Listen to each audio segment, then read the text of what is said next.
As I'm recording this week, the Artemis 2 mission launched, which is rad. A bunch of my friends are all excited about it. They're into space stuff and everything. So I've learned about what's going on with it from them and also, from the news and social media. I saw the launch, not in person, but a bunch of my friends were there in person. I saw some of their footage. It's just a very exciting thing in general. And on this mission, we're sending people as close to the moon as we've been since like the 1970s. And maybe even more exciting, we're sending people the furthest away from Earth into space that we've ever sent anybody. I think that's amazing. So I'm sitting here thinking about it on launch day or maybe the day before, whatever it was. I'm going, well, hey, wait a minute. They're going to come back and be like, these 4 astronauts are all tied for being the human who has been furthest from Earth ever. But then some nerd is going to look at the cockpit or whatever you call it footage, and they're going to be like, no, wait a minute.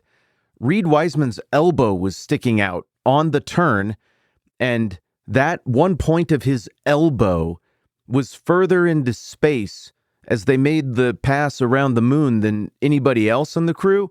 And so he is officially the one who went the furthest into space. And I'm like, well, that's not the idea. You don't want it to be like that. So then I thought I should probably get a hold of the guy in charge of NASA and just be like, hey, just on that, whenever that turn, however that happens, you need to figure out what's the furthest point from Earth and have everybody maybe like hold their hand on the same thing so you can empirically verify that it was a tie and they can all share this honor. What's that guy's phone number? I got to get a hold of the NASA guy. Well, the phone number was not available and I did not get a hold of him. But at some point in life, every single one of us has had that impulse to want to talk to the person in charge. And I don't just mean like in the grumpy, let me talk to your manager kind of way, but maybe we had an idea or maybe we had a question that we thought was insightful or useful.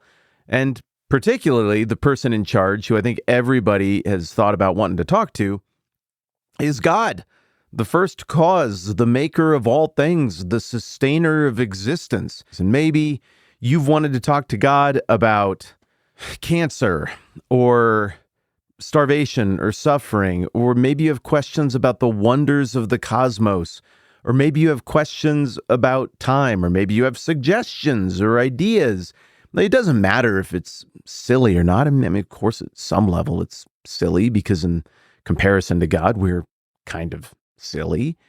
But sincerely, I think a lot of us have had at least a few moments in life where we're like, I want to talk to the guy in charge. And I think in 1 hour, I could really get a lot of my questions answered. And further, I think for some of us who are in this conversation, there is a thing that we have, and by we, I mean you, that is a gift of faith. It has just been unbelievably easy for you to see God and the things of God and the spiritual from a very early age. I don't know, you just attune to it. You get it. I think that's a gift from God. I think that's a legitimate biblical gift. That's awesome. I think there's others of us in this conversation who've had more ups and downs, and our eyes are sometimes stubborn. It's harder to see those things. Okay, well, that's all right too. I mean, we see people in the Bible who are demonstrative of both. Also, in fairness, the version of faith that is idealized in the Bible is that of a child, like massive trust, whether you can see it or not, massive trust. And so even if we go with that idealized image of faith that we get from Jesus, well, even there, I mean, what does a kid want to do? Well, talk to the person in charge. I want to talk to my father. I want to talk to dad. I want to climb up on mom or dad's lap. I want to go right to the source. I want to talk with them.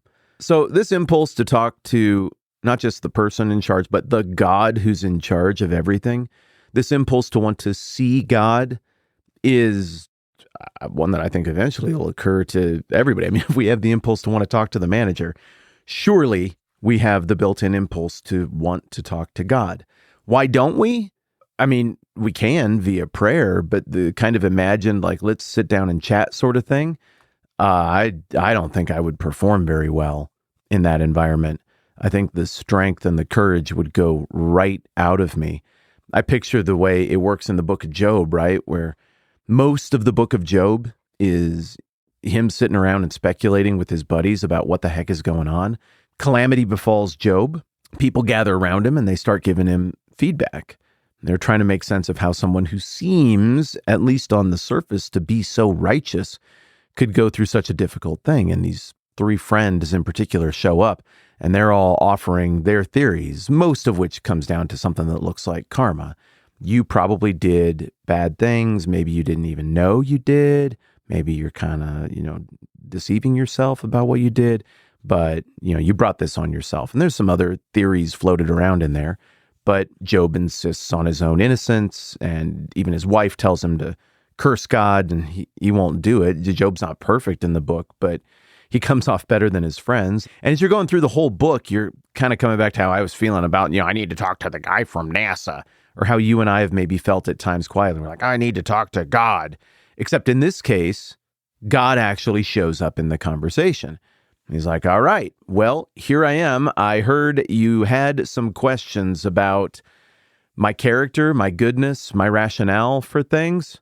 Cool. Buckle up, homie. Gird your loins. Brace yourself like a man, because I'm going to speak now. And it's one of the wildest scenes in the whole Bible, because you're almost exhausted by just the speculation and guessing by people who seem wise and maybe are a little smarter than their peers, but you get to the end of all of their many words and you're going, I don't think they've really solved. They don't get it. These guys aren't even close with their guesses. Oh, I wish God would show up and solve it. And then he does. And you kind of feel like Job, whoa, maybe I didn't want God to show up and speak to this, because it's pretty intimidating. Then God takes Job on a lightning tour of the cosmos, all the stuff that he's made, the great expanse. And he's like, so where were you when I did all of this, Job? And Job, what's he going to say, right? He's put in his place. It's not the little coffee chat that we like to imagine where we sit down with God and we're like, okay, you're a little better than me, but I'm not intimidated. We're kind of peers here. Let me bounce a few things off you. Also, I have a few complaints and notes that I'd like to throw out there. Maybe you could tweak a few things. It ain't a coffee chat.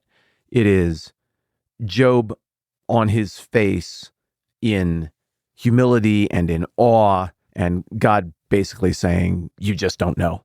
You do not have the capacity to know or get these things. And in the end, Job's conclusion is, I have one play here, and it is trust God. You get a moment where someone gets their wish. I want to talk to the manager. All right, the manager's here. Would you like to see dinosaurs? Because I made those. Oh, crazy. If you don't know what I'm talking about, it looks like maybe God shows Job dinosaurs in that book toward the end there. But for the most part, people don't get this cathartic fantasy. And we see maybe the person who is best positioned ever to ask of God for a meeting like this. I want you to just show up. I want to see you. I want to see your face. I realize that's a line from a worship song. And I want to talk like men. And the person who would be best positioned to ever ask for that, it's Moses, right? We've been talking about him for days around here. And he does make the request. And after having known God for a long time and talked with God, though God is in corporeal form, Moses finally musters the courage to ask. And before I tell you how that conversation goes, let me tell you why we're talking about this. Because we're in the last line of the prologue of John 1. And this is how it goes. No one has ever seen God but the one and only Son, who is himself God and is in closest relationship with the Father, has made him known. Well, that kind of spoils it, doesn't it? Because it says right there, no one has ever seen God. Now, as I'm turning back here to the story in question between Moses and God, this little exchange in Exodus 33, let me just speak to the obvious question here. You might be listening to that and be like, well, like 2 weeks ago, Mr. Whitman, you took us through the whole Bible and you talked about all the presence of God stuff throughout the whole story arc of the Bible. Like God, people saw God in the cloud. People saw God in a burning bush. There's fire. And people have seen God, right? But have they seen God? Have they seen God's face? Have they sat down and had the coffee chat? No, they're seeing glimpses of indicators of the presence of God But God is holy and glorious and powerful. And he's not the kind of being where you're just like, I need to speak to the manager. And then he sits right down. I have an idea for how to run your space.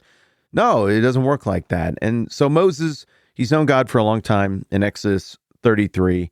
And he's like, all right, I want to see you in your fullness. In verse 17, the Lord says to Moses, I will do the very thing you have asked, because I am pleased with you and I know you by name. Whew. That maybe should already be enough. That's pretty great. And then in verse 18, Moses musters his courage and makes his big play. And it's an over ask, but he does it anyway. Moses says, now show me your glory. And the Lord said, I will cause all my goodness to pass in front of you, and I will proclaim my name, the Lord, in your presence. I will have mercy on whom I will have mercy, and I will have compassion on whom I will have compassion. But, he said, you cannot see my face, for no one may see me and live. If there's anybody in the Bible who should have been able to demand a face-to-face, sit-down, chat, peer-like meeting, you would think it would be Moses. And, well, sure enough, he kind of did. But the answer is no. And the no answer would seem to be, because you won't get it, you can't handle it, you will die, Moses. Even you. You can't look on my face and live. So then we come back to John chapter 1, verse 18. We got, all right, no one has ever seen God. Well, yeah, I guess that's true based on what we went and looked at. Yeah, I mean, all these encounters, they're not the sit down, they're not the face to face. Okay, but the one and only Son, who is himself God and is in closest relationship with the Father, has made him known. Wait a minute, there's two things going on there. The one and only Son, who is himself God. So if you've seen Jesus, you actually have seen God. Maybe not the way Moses thought of it, but it seems like if we add up the sum of what we're getting in John 1 so far, this is actually better because you could see God and not die when you look on Jesus. But also this passage is saying that the Son has made God known. Obviously, there's a lot more to unpack there, and we're going to do it, but I'm kind of monitoring the progress on this whole Artemis 2 thing, and I really feel like I need to get a hold of that fella from NASA and make sure they get this thing right. So it's a tie. So I better go. We'll just pick up where we left off tomorrow. All right. I'm Matt. This is the 10-Minute Bible Hour podcast. Let's do this again soon.